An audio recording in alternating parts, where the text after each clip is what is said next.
Hi YouTube, welcome to another edition of Horror Hands, and for this video I'm going to be doing quite a simple premise really, but something that I don't think I've ever done on the channel, and that is run through my top 20 favourite horror movies of all time, what I believe to be the greatest horror movies and the ones that have just become my favourites over the years.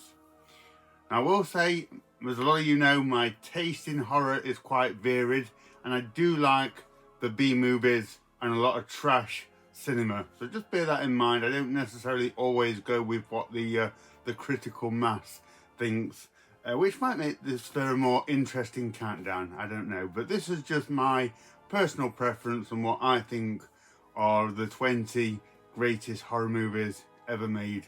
Let's see if you agree, let's see if you don't agree. We'll get straight into it. In at number 20 we have Asylum from 1972.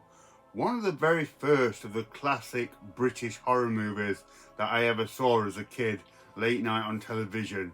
And I was really just taken with the whole kind of look and vibe and kind of classic Britishness of Asylum, from the ominous build-up where Robert Powell arrives at the sinister looking building to all the crazy things that went on.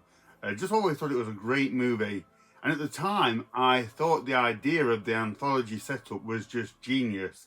The fact that there were separate stories connected by different inmates in this asylum was just a real revelation of an idea for me back then, and the things that went on in it I just thought were really effective, particularly the one where the husband kills his wife and chops up the body, and then all the body parts start coming back to life wrapped in the brown paper bag. That was really cool. So yeah, Asylum has always stayed with me since that late night when I first saw it as a kid, and it's one of my favourite of the classic British Amicus movies. So in at number 20 we have Asylum. In at number 19 we have Tenebrae from 1982. One of my favourite Italian films, and probably my favourite giallo film, if you want to call it that. And even as a kid, when I didn't even know much about cinema, I was always in adoration of Argento's work when it came to Tenebrae, particularly the camera work and the soundtrack. The soundtrack grabs you straight away as soon as the movie starts and we hear that goblin music kick in. And the camera work, particularly the one when it pans all around and over and then inside and through the apartment block before that infamous grisly murder, blew me away. I couldn't even work out how they'd done it and how they'd managed to get a camera move around in that sort of intrusive way within that lady's apartment. I love the story of the killer replicating the kills within that novelist's book, and the kills themselves definitely don't disappoint in this one. It's sort of typical Argento, brutal but beautiful at the same time. Tenebrae is an Italian horror film that I can just put on anytime and be immersed and blown away by its ingenuity and just captivating storyline. So in at number 19 we have Tenebrae. In at number 18 we have Dracula from 1958. One of the movies that my dad introduced me to somewhat of a sentimental horror film in that respect. But he used to tell me stories of how he used to watch that movie as a kid and it would scare him and keep him up at night. And Dracula is still an astoundingly good and effective horror film.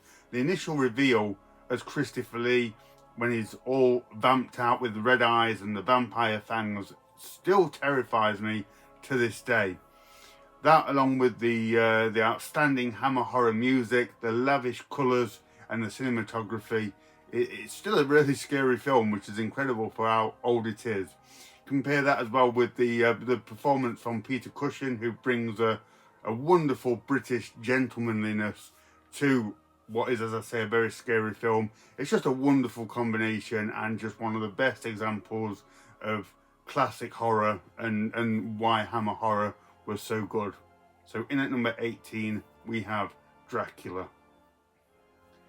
In at number 17, and this is going to be a controversial one, a lot of you will not like this one, but in at number 17 we have Halloween from 2018. This movie just resonates with me so much. For some reason I marry up with this film so well. I saw it at a little cinema by the seaside on Halloween, which was a fantastic evening. Really enjoyed the movie. I don't like the little twist with the doctor in the movie. I don't think that works. But everything else about this film, I absolutely love. From the beginning of the film where the guy's holding up the mask and shouting at Michael Myers and that Halloween soundtrack kicks in, this movie just did it for me. I love Michael Myers and his more kind of tattered, aged look. The kills in it are great. The John Carpenter soundtrack and the old-fashioned kind of Halloween nuances really work for me. And I love kind of the steady cam where it follows Michael Myers around the neighborhood. That's just absolutely glorious. So yeah, I know this one isn't for everyone, and usually I really don't go for kind of remakes, requels, whatever you call them nowadays. But Halloween 2018 just absolutely works for me, and for some reason I love it, and I'm kind of glad that I love it, because it's nice to have a modern horror film come along like that, which I just personally enjoyed so much. I thought it was great. So in at number 17 is Halloween 2018. In at number 16 we have The Burning from 1981, a quintessential summer camp slasher film and one of the very best examples of it. I love the look of Cropsey in this one. I love kind of the backstory where he gets set on fire and comes back for revenge. That's really cool. And of course you can't mention The Burning without the awesome kills, the shears chopping off numerous limbs and fingers and blood spouting out everywhere. The raft scene alone is worth watching for this one, and it's just a great example of 80s slasher goodness that I can always put on and get entertained by. It's fantastic. So in at number 16 we have The Burning. In at number 15 we have The Mutilator from 1984.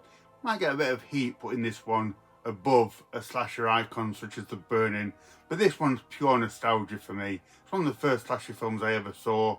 I remember finding the Vipco VHS as a kid and watching this and just thinking it was one of the coolest but kind of offbeat things that I'd ever seen. A bunch of teenagers go to a beach house and start getting killed off by the unhinged father of one of the kids. The kills in it are fantastic, very varied. I love the beach house setting.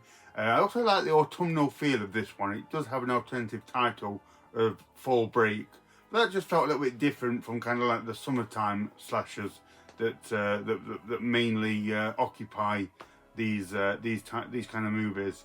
I also challenge everyone not to have a bit of a smile on their face when that opening song plays out in the movie as the kids are driving to their destination. It's just an immediately fun film to sit and watch. The acting is absolutely terrible. There's no way around that. It is really badly acted. But I don't know, it's kind of the charm of The Mutilator and just sort of seeing that they tried but they kind of failed in a number of ways. But it is a fun slasher and does have some great kills along the way. And it's just a nostalgic favourite of mine. So in at number 15 we have The Mutilator. In at number 14 we have A Nightmare on Elm Street Part 2 from 1985. I had to get some Elm Street in the countdown. It was very close between Part 1 and Part 2, but Part 2 edges it slightly for me. I really love the opening on the school bus. That's a really cool scene. Also the scene where Freddy invades the pool party is just glorious. And I really like the body horror aspect to this one as well. It creates for some really good, almost Cronenberg style practical effects. And Freddy is pretty sinister in this one. He's a really good character in this version of Part 2. Probably at his darkest, I would say. And again, this is just a really great example of an 80s slasher that I love, and I just love the ingenuity of these movies anyway. And Part 2 is a great example of a lot of what makes this franchise so cool. So, in at number 13, we have City of the Living Dead from 1980. Kind of difficult to put my finger on what I love about this movie so much. I love the metaphorical idea at the beginning of the priest committing suicide, which in turn opens the gates of hell. And of course, Fulci just explores that in his own unique style of zombies and maggots and copious eye violence and things like that. But for me, it's just a fantastic mishmash of visceral gore, zombie carnage, supernatural elements, and just a whole range of weird things that Fulci was so great at hitting us with at this point in his career. It's got a real kind of ominous feel to it. I love the moody soundtrack of this one. Cinematography in this is really good. The gore is on point. The zombies look great. Yeah, it's just a strange kind of Italian horror smorgasbord of everything that I kind of like about that genre and everything that I like about Fulci's cinema and direction. It's another one that I watched very early on, I think after Zombie Flesh Eaters, and just worked for me, and I kind of just loved immersing myself in that weird, gory, murky Italian horror world, if you will. So yeah, in at number 13 we have City of the Living Dead. In at number 12 we have Day of the Dead from 1985, an absolute staple of mine from childhood. This is one of the first major horror movies that I ever saw, and I loved it right from the start.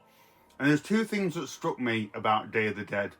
One is the incredible gore. This is still one of the best gory movies that I've ever seen, and has some of the best effects that have yet to be beaten. And the second was the fact that it followed these kind of hardened, tough soldier characters who were just falling apart and couldn't deal with the situation around them. And as a little kid, that really scared me, and I don't think I even grasped the concept all that much at the time, but it was just an element of Day of the Dead that really made me uncomfortable. But it's still a fantastic film. It's claustrophobic, it's scary, it has a feel of hopelessness about it which is palpable, and for me it's a fantastic character study, ranging from the unhinged General Rhodes, who is so underrated in that movie. Joe Pilato's performance is really unsung, I think. Going to the sympathetic yet grotesque exploration of Bob and the kind of the humane human side of zombie existence. Really interesting things going on in this movie. And of course you've got the typical George Romero social commentary and subtle humour underpinning it all as well. So in at number 12 we have Day of the Dead. In at number 11 we have The Lost Boys from 1987. It doesn't get much more fun 80s horror than this movie. One of the best vampire movies around, and a wonderful array of characters that really bring this one to life. I'd still love to be a frog brother in another life. But yeah, this is fun, it's endlessly quotable. The look of the vampires, both in their vampire state and just as like cool 80s teenagers, is iconic. I love Corey Haim and Corey Feldman anyway, so it's always fun to see them two in a movie. I love Nanook, the dog, as well. He's fantastic. There's some good 80s vampire effects in this one. It's not a scary horror film in any kind of way, so if you do want real thrills and chills, you probably have to look elsewhere nowadays than The Lost Boys. But if you just want a fun glimpse back into a wonderful example of what made the 80s so fun and so cool, I don't think you can get a better example than The Lost Boys. So in at number 11 is The Lost Boys. Into the top 10 of my favourite horror movies ever made. And in at number 10 we have The Exorcist from 1973. Now this is a difficult one. I pondered over The Exorcist for a long time because it's no secret I consider The Exorcist to be the greatest horror movie of all time. And if this were a more objectional, perhaps critical list, I think this would easily be number one. But in terms of my favourite horror movies and the ones that I can watch over and over again, The Exorcist isn't one of those movies. It's almost too good to watch on a repeated cycle. I very rarely find myself wanting to grab some popcorn and watch The Exorcist. When I watch this movie, it's very much I will fully immerse myself in it and watch it with the lights off and see this one in all its glory. It is one of those movies that really deserves that kind of attention. So I can't really put it anywhere higher than 10. I absolutely wanted it in my top 10, but the other movies that are to come on this list do make the rounds a lot more, and I guess you could argue I have more fun watching them than The Exorcist, but it is the greatest horror movie of all time, if you were to ask me, if that makes sense. I haven't even spoke about the movie itself, but I don't even think I need to, because it's The Exorcist, and it's amazing and one of the most infamous horror films ever made. So yeah, after much deliberation, that's where I'm going with this one. So in at number 10 is The Exorcist. In at number 9 we have Friday the 13th Part 6 from 1986. Friday the 13th is my favourite horror franchise, so I had to have some representation here. And it was close between Part 3 and Part 6. I went for Part 6 because this one kind of quintessentializes everything that I love about this franchise and sort of 80s horror slashers in general. I love the campsite woodland setting. It's got some great kills, and at this point Part 6 sort of becomes quite knowing and turns things on itself, and at times even has a little bit of humour, which is very welcome in these kind of movies. You don't want them to be too hard going. Jason is great in this one and gets a ton of screen time. He's sort of reached the unkillable zombie Jason stage in this one, which I really like. And also, I've said this before, but Friday the 13th Part 6 boasts one of the greatest horror openings you will ever see. It doesn't get enough credit for the first 5 or 10 minutes. But go back and check out the beginning of Friday the 13th Part 6. It is one of the coolest things you'll ever see, with Jason being struck by lightning and clambering out of the grave to continue his reign over Camp Crystal Lake. So yeah, from, as I say, one of my favourite franchises in horror. I can watch any of these movies and have fun with them, but I don't think it gets quite as entertaining as Part 6. So in at number 9, we have Friday the 13th Part 6. In at number 8, we have Aliens from 1986. A movie that languished in probably my top 5 favourite horror movies for a long time. Dipped down a little bit, but I still absolutely adore this film. It's incredibly close between Alien and Aliens. Gone for this one because this was the first Alien movie that I saw, and I just love the action-packed kind of "this time it's war" mantra that this one has. The characters in it are incredible. Hudson is still one of my favourite characters of all time, and I really like how we get lots of alien action in this one. And they're still as scary as they were in the first movie, but whereas that was kind of stripped down terror, this was more just thrown out there, coming to attack you at every angle, and it's pretty terrifying. We also get the amazing Alien Queen practical effects from Stan Winston, and it's just a great kind of roller coaster of a movie and hugely entertaining.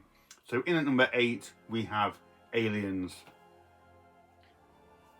In at number 7, and I'm cheating here slightly, but I just cannot separate these two movies, we have Demons 1 and 2 from 1985 and 1986 respectively. But man, if you want just absolute mindless horror carnage, these two movies are the movies for you. They are just unbelievably entertaining and fun and crazy to watch. Just non-stop demon creatures running around as ferocious as you can imagine, with crazy gore effects, practical effects, weird creatures emerging from people, there's body horror thrown in, all accompanied by a pounding heavy metal soundtrack in both movies. Both of them have great settings. I love the first one in the cinema. Probably love the second one even more in terms of the apartment block. That brings even more kind of an array of characters and situations and things like that. They're just absolutely glorious to watch. The characters in it are fun yet expendable, and even some of them get killed off in the first one only to return in the second one without any kind of explanation or anything like that. These movies do not care about logic, and I love them for it. I saw these both at a young age, and they full on blew my mind. I couldn't believe how ferociously good both of these films were. And they're pretty much on point. They're very similar movies. They could follow on straight from the other, really. They pretty much do the same thing, just in different places. But man, I absolutely love them. I challenge anyone to watch Demons 1 and 2 and not be entertained by these two movies. They are both awesome. So in at number 7, I couldn't separate them, Demons 1 and 2. In at number 6, and this was really hard now, this top 5 or 6 was very interchangeable, and I really had to think about this one. But in at number 6, we have The Deadly Spawn from 1983. This is the movie that I think if I made a movie, it would be The Deadly Spawn. That is exactly what I would make and put out there on the screen. I just adore this movie so much. I actually think it's a pretty good movie. It's easy to write this one off as just a tacky little B movie, but I actually think it's very well made. It's, first of all, the characters in it are great. Everyone kind of means something and has something to do. There's not really much sort of fodder going on in this one, so but credit to them for that, because it's hard to put meaningful characters in movies anyway, let alone a really cheap movie filmed in someone's basement. I like the setup of it. I like the asteroid coming down and the deadly spawn growing in the basement, and the way people happen upon it. The creature itself is awesome and gets a ton of screen time, and it's gory as well. Not a lot of creature features are as gory as what the deadly spawn is, but it absolutely delivers in that respect too. And you've got the cool kid in this that's a horror fan, which just makes it even more relatable. It's, for me, it's the ultimate example of cheap, tacky B-movie filmmaking done right and done with passion and done in an entertaining way. And the ending of this movie is way more epic than it should be, but credit to them. So Deadly Spawn, I love everything about it. It is 100% my kind of movie, and it's been a favourite of mine since childhood. So in at number 6, we have The Deadly Spawn. Into the top 5 of my favourite horror movies of all time. And in at number 5, we have Zombie Flesh Eaters from 1979, or Zombie 2, wherever you are in the world. And this may be the most profound experience I've ever had watching a horror movie. Watching this as a kid introduced me to a world of horror that was at the time very much off the beaten track and not mainstream, but was unbelievably gory, almost to a forbidden level. And finding that and watching that and really liking that just opened up a different kind of world to me in terms of horror and cinema, and probably is the movie that really got me into watching all kinds of horror and seeking out the strongest and most craziest and controversial horror movies that there are. I have adored it since I was a kid. I always thought it was a great movie. I think it is the greatest zombie film ever made. I know it's very derivative from other things like Dawn of the Dead, but I just think Lucio Fulci took the zombie concept and made like the zombie magnum opus.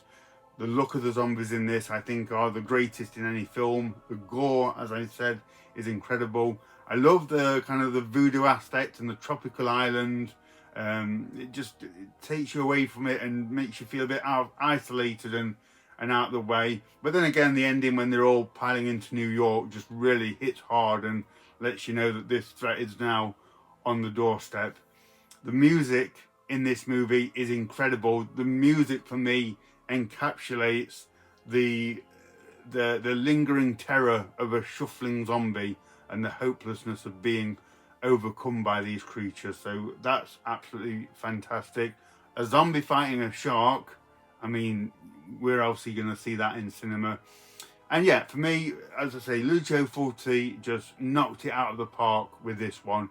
It's almost flawless zombie horror film, and seems to get more and more popular over time, which is fantastic, because when I watched this one all those years ago, I didn't ever hear anyone mention anything about this film, but it's great to see just how many fans this one does have. So in at number 5 we have Zombie Flesh Eaters. In at number 4 we have Humanoids from the Deep from 1980. One of those horror films that just feels like it was made for me. As a lot of you guys know, I love cheap rubber soup monster movies, and I love creatures that come out of the water. So Humanoid from the Deep is just cinematic gold for me. And this one doesn't disappoint on any level.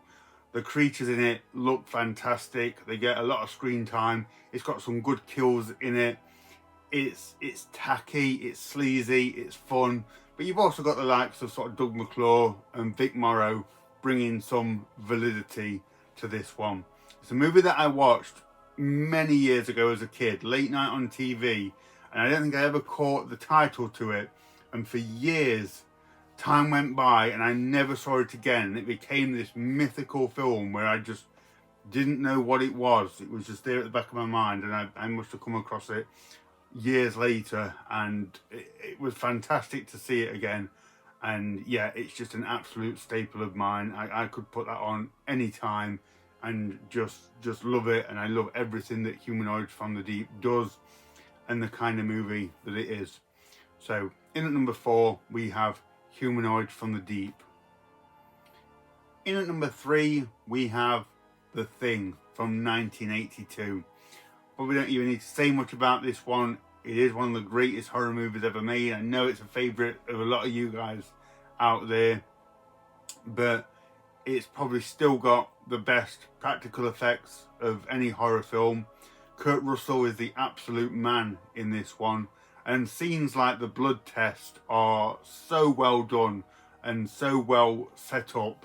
It's just an incredibly well made film. Scary, claustrophobic, but awesome at the same time.